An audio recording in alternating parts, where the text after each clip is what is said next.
Merci beaucoup pour cette question. Je me nomme Tengo Solange et je suis à Douala. Et oui, j'ai un masque. J'ai un masque et c'était un peu très facile d'avoir un masque parce que je travaille avec beaucoup des enfants, je forme les enfants en beaucoup des activités et parmi ces enfants, il y a une fille qui coud les habits. Il y a une fille qui coud les habits et quand le coronavirus crisis est venu au Cameroun, on a commencé à faire les masques. Donc, elle a commencé à coudre les masques. Donc, elle m'a donné un masque. Donc, c'était un peu facile pour moi d'avoir un masque.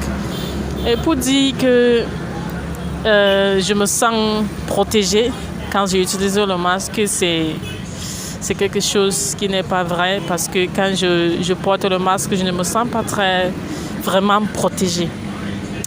Et je vois aussi que beaucoup de gens qui utilisent le masque ne sont pas protégés parce que moi, je suis spécialiste en contrôle et gestion de la qualité et je travaille beaucoup avec l'industrie agroalimentaire, les restaurations, en domaine de sécurité alimentaire et je connais beaucoup en ce qui concerne l'utilisation des masques. Et ce qui est vrai, c'est que si le masque n'est pas bien utilisé, ça va plutôt contaminer la personne qui l'utilise. Ça veut dire que la manière que je vois que les gens utilisent le masque, ce n'est pas la manière qui est conseillée. Donc, je ne me sens pas bien protégée quand je porte aussi les masques, particulièrement parce que je sais que les masques, ce sont conseillés pour les gens qui montrent les symptômes déjà, ou les gens qui travaillent dans les hôpitaux aussi. Donc, moi, je ne montre pas les symptômes, donc je ne vois pas pourquoi je porte les masques, parce que je ne me sens pas protégée quand je porte le masque.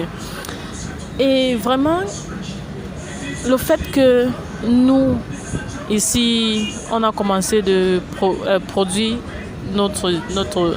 nos masques nous-mêmes avec le tissu africain. C'est une bonne chose déjà parce que ça donne l'envie de vivre.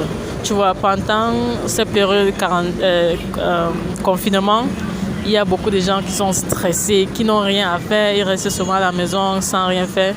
Et pour avoir une idée de commencer à produire les masques, c'est quelque chose qui est bien parce que ça donne une envie de vivre. Voilà.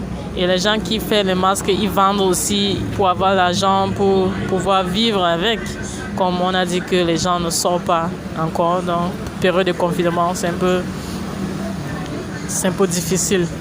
Et je peux dire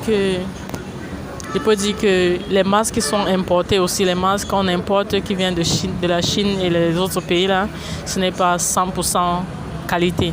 Il y a les masques qui viennent étant déjà contaminés. Il y a les masques qui viennent qui ne sont pas les masques de qualité. Donc le fait qu'on produit notre genre de masque ici là, c'est quelque chose qui est un peu bien. Donc pour conclure, je peux dire que je conseille qu'on donne beaucoup de sensibilisation aux gens avant de leur forcer de porter les masques. Il faut d'abord dire pourquoi tu portes les masques, comment tu dois porter les masques, comment tu dois prendre soin de ton masque avant de te donner même le masque. Donc, c'est ce que j'ai à dire. Merci beaucoup. Merci pour cette opportunité.